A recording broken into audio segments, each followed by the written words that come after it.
Waves and Curls 101, baby boo. Keep it simple, stupid. Keep it simple, stupid is something that I came up with about 5 minutes ago to help you get back to the basics with your waves or curls. I have received a lot of questions for easy, simplified waves and curls 101. And that's what we're gonna be going over here today. Maybe you used to wear your hair wavy or curly and you're trying to get it back. Maybe you've just watched too many complicated videos with 20-step hair routines. I know I have. Keep it simple, stupid. K is for keeping it in the shower. A nice hair day is definitely gonna stem from your shower routine. The curly girl world, curly girl method in general, has turned shampooing into a sin of the curly world almost. And I think consequently we've seen a lot of scalp problems. If you have an unhealthy scalp, if you have a lot of buildup on your scalp, if you have blocked hair follicles, you will not have healthy hair and your hair will simply not grow. So we're gonna start off with shampooing. You wanna work that shampoo into a lather, baby boo. Work it into a lather. Now, you of course want to find a shampoo that isn't going to dry your hair. I typically opt for sulfate-free shampoos, but that's definitely personal preference. Really work that shampoo onto your scalp, getting rid of all the buildup, oils, and be sure not to only shampoo the top, but also work your way down to the nape of your neck. Be sure you're shampooing everywhere. We're not just shampooing the top of our head, everywhere. I see a lot of people say to shampoo all the way down to the ends of the hair. I don't care who they are, they are wrong. They're wrong. The shampoo suds, when you rinse, are gonna work their way through your hair. You don't need to be scrubbing the ends of your hair. It's gonna dry them out. Trust me on this one. Make me this one promise. So we've rinsed our shampoo. When it comes to conditioner, there's so many types of conditioners and I think it can honestly get very confusing. So we're gonna keep it simple, stupid, okay? We're gonna simplify this bad boy. Is your hair dry, dull, stringy? Think deep conditioner. Moisture, that's what your hair is seeking. Has your hair lost its spring, its bounce? It's looking limp, feeling almost like gummy, mushy hair, like cotton candy thin? Protein. Protein's the name of the game. Have you recently bleached your hair? Have you been straightening or curling your hair for years? If you touch your hair too much, are you gonna have breakage? Are you experiencing severe damage to your hair? Probably chemical damage? Time for a bond builder. And while we're in the shower with our conditioner, we wanna be sure that we've found a conditioner that provides a great amount of slip. I mostly recommend detangling your hair in the shower with conditioner, looking for a conditioner that has a really great amount of slip. What is slip, you might be asking? It's kind of that slippery feeling that allows you to get a comb, a wide tooth comb, a tangle teaser, whatever brush you have through the hair to ensure that you are tangle free. Keep it simple, stupid.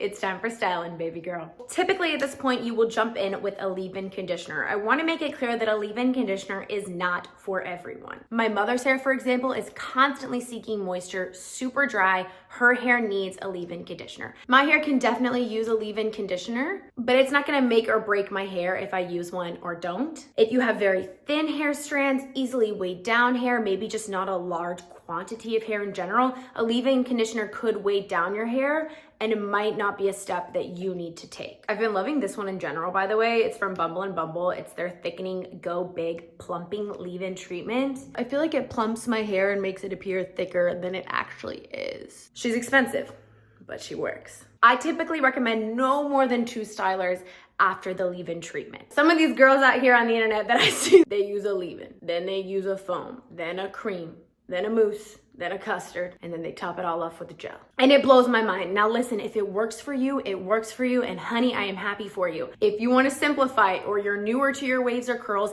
I recommend no more than 2 stylers, including or after that leave-in conditioner. What I did today was apply my leave-in conditioner and then I jumped in with the Day Styling Cream.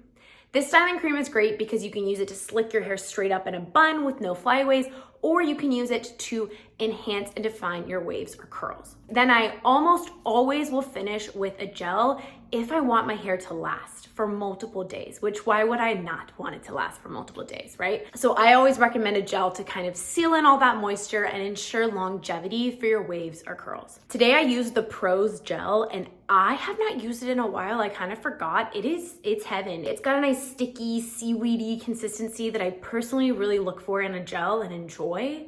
I don't know.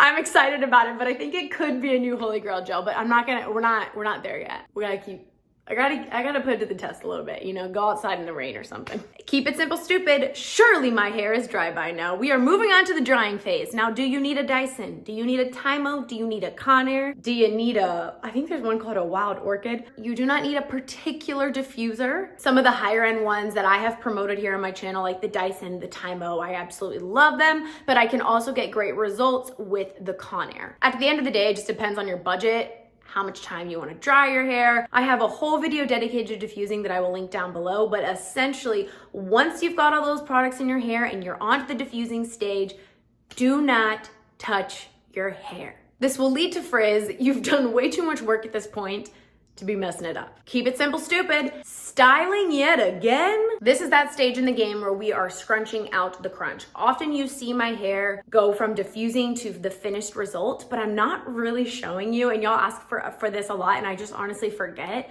but I'm not showing you then how I go from it being dry from diffusing to the finished result. That comes with scrunching out the crunch, either just simply with my hands or with some shine drops. I really, really like these from the brand JVN. My light just died, as you can see, so bear with me. So we're scrunching out the crunch and then also just like taming any flyaways, any frizz. Ugh, this stuff smells so good. And then I like to take my hands and I like to work my hair, okay? I never know what to call this, but it's not like shaking above the hair because that's gonna mess up and add frizz and, you know, all that jazz. So you wanna go under the scalp, shake, shake, shake, shake, shake, shake, shake. And I do it on the sides, at the nape of the neck, at the roots. I do it all over to really create nice volume. Keep it simple, stupid. I hope that this video was helpful. Back to basics 101, keep it simple, stupid. I hope that you enjoyed this video. Thank you endlessly for watching. I will have links to all the products in the description box down below. If you have 5 seconds to give this video a thumbs up, that would mean the world to me and help this video out so very much. And this wasn't sponsored if I didn't say that already. So yeah, okay, love you guys. I'll see you soon.